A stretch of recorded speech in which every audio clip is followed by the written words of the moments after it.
Hi, this is Joe Wood, and I'm doing a presentation on student motivation for my Fort Hays State Transition to Teaching Program Class 801. So, I focused my presentation on kind of two sources primarily from the conversation or from the piece that we had, from the resources and the references that we had for this week's assignment or this module's assignment. And so I kind of pulled I'm not exactly sure how to say his name, Rolls. He had his 5 C's, in which he added a sixth C. And so it was choice, collaboration, communication, critical thinking, creativity, and then caring. And so those are kind of his six. And so I'm going to kind of focus on those along with Gonzalez, who we'll talk about after we get through these. So choice. What does choice mean in the classroom?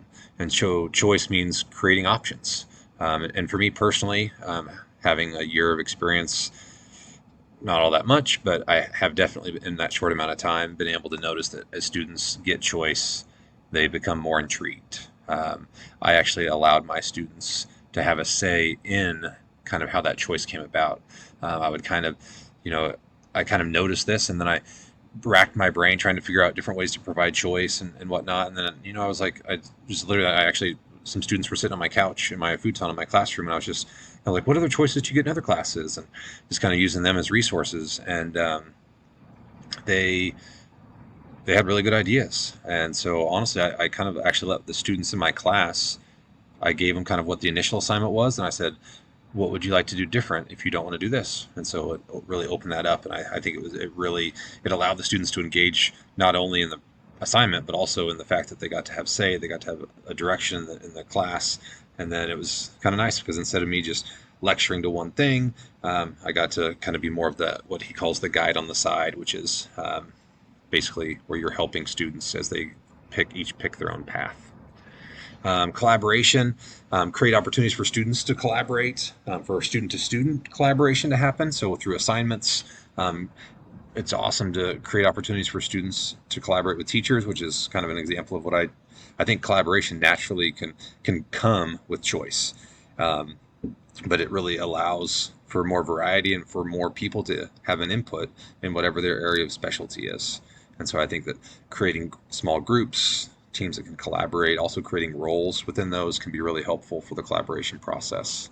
Communication was one of the C's, and so incorporating various forms of communication. So it's important to communicate with your students on different levels. Obviously, you can give them the assignments in written form, you can give it to them in verbal form, right? You can show examples, give student genuine communication, I think is really important. It also helps with the caring piece. I really think all these C's are fairly interconnected in a lot of ways, but it's a great way to kind of break them down step by step. But I think it's also important. I taught business communications last year to set the stage for quality and effective communication. Like, how do we talk to teachers? How do we talk to our peers? How do we present something that might not be well received in a better way? How do you present positive news? How do you present negative news? And those are all pieces that can definitely be included through group projects and through various different activities in the classroom. Next one is critical thinking, and so creating opportunities for students to think outside the box. And I'm trying to remember which class it was. It might have been 800 in the transition to teaching program, where they really talked to you about the different words. Like, I think we were working on setting objectives. It might have actually been this class, but where you can create questions using particular words to try to help create deeper thoughts, deeper thinking, but really incorporate those into your lesson planning. And the more I've gone through it, the more I'm a fan of, not like the 100%, we're not a project-based learning school by any means, but I definitely like the ability to create more of a project-based learning in my classrooms when appropriate. So it allows the students, and I actually like to kind of give them roles for, like, one person's like this, the coordinator, the collaborator, one's in charge of like the marketing, CFO, CO, and give them kind of almost like business titles as they start their business, or let them pick what their business title is going to be or their role is going to be on the team. So I think it allows students to kind of give in their areas of strength a little bit more, and sometimes pushes them to give outside their comfort zone. So the other one was creativity, was to try to create wiggle room in your classroom, so your grading isn't so rigid and whatnot necessarily, to where there's room for creativity to be allowed. Um, I definitely am. I'm more of a decrease the rules. I kind of told my students that I like to start with a clean slate, and they know how to act, and they know what's expectations, because they've been in school. Fortunately, I'm at the high school level, so they've been in school for a long time. Um, and then we kind of, as people tiptoe on rules, then rules become more prevalent in the classroom. So, but yeah, I definitely am big on the broad guidelines. So, be open to student creativity. I'm definitely open to it because it's probably a weakness of mine. I have a tendency to be more of like a, what I would call a math and science minded facts, and I don't engage my creativity side as often as I probably should. And then caring is probably one of my favorite. Rule kind of referred to it as the extra C, but it's definitely where we're having you increase your engagement with students to develop relationships, whether it's going to their, and honestly, it goes a really long way if you do something, if they see you somewhere outside of the classroom setting, if you're able to go to one of their activities or events, and be able to be there to support them.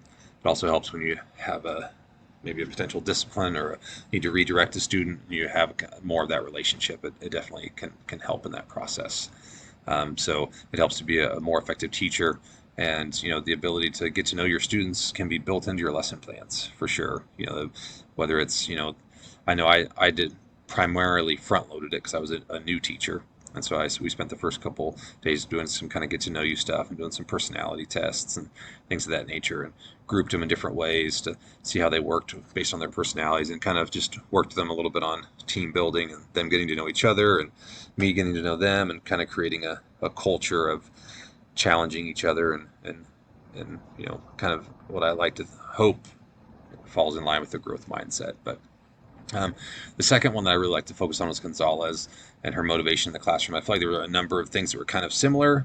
A positive relationship with her teacher is one that we already discussed, right? Choice was another one. Extrinsic rewards, she really um, encouraged people to avoid. Knowing, also knowing students having the belief in themselves, and then being content, relevant to students, making sure that the content is relevant to students' lives. And so, since we kind of already discussed the first two bullets, I'll focus on the last three bullets, which I think were good additional points. Um, and so the reward process, right? And so it was really avoid extrinsic rewards because they're known to decrease creativity, and they also have a tendency to backfire. Like if you get them to do this and they get this, well, what happens if they do something a little bit better? Then it needs to be something better and better and better, and then they get used to the gifts, and then so there's definitely, and again, when they Carol DeWick talks about that, and her growth mindset is that a lot of the reward needs to be the satisfaction of the learning process, and kind of creating that culture that we're here to learn, and that's the exciting and the rewarding part. Gonzalez, when it comes to belief, as again kind of goes into that growth mindset. Avoid the words that you're smart, or work harder, those kinds of things, because those can be demotivating. And instead, really want you to focus on detailed feedback that you worked really hard on this. I can see that you tried really, that you improved in this area, or that maybe so give them really detailed information. That way they know what area to focus on or to work on. They can get praised in certain areas, and then they can give areas to improve in other areas, and really try to build on their sense that they believe in themselves, and that in the areas that they're not strong in, that they have things that they can work on to do better in those areas. And so that way they know that it gives them incentive to work. If they have that belief that they can move, that they can get, like the picture here, that they can continue to improve, then they're going to be more likely to do so. And then the other piece is relevance.